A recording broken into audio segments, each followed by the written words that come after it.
assobasini bir joyga yig'ardik. Endi tuman hudud bo'lib o'sha hududdagi direktorlar bilan tanqidiy tahliliy tarzda yig'ilishlarimizni navbatdagisi.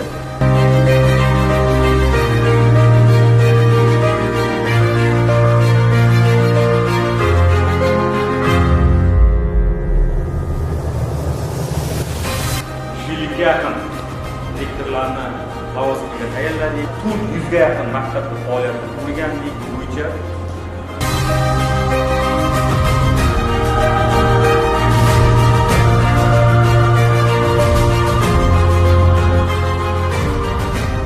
o'sha lavozimda, ya'ni berilgan topshiriqni to'g'ri egasiga topshira olmaganlikdan keyingi muammolar chiqadi.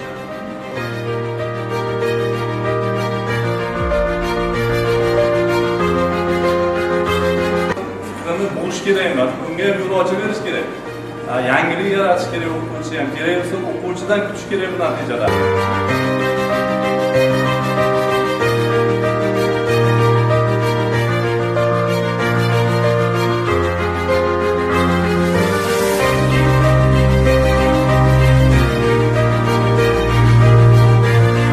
Yechim oddiy-da, biz kutgan narsa ko'pincha shunday bo'ladi. Mukammal narsani kutamiz.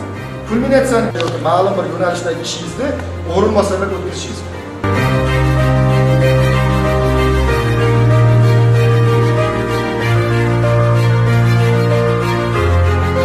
Endi ikkinchi bosqichga o'tyapmiz.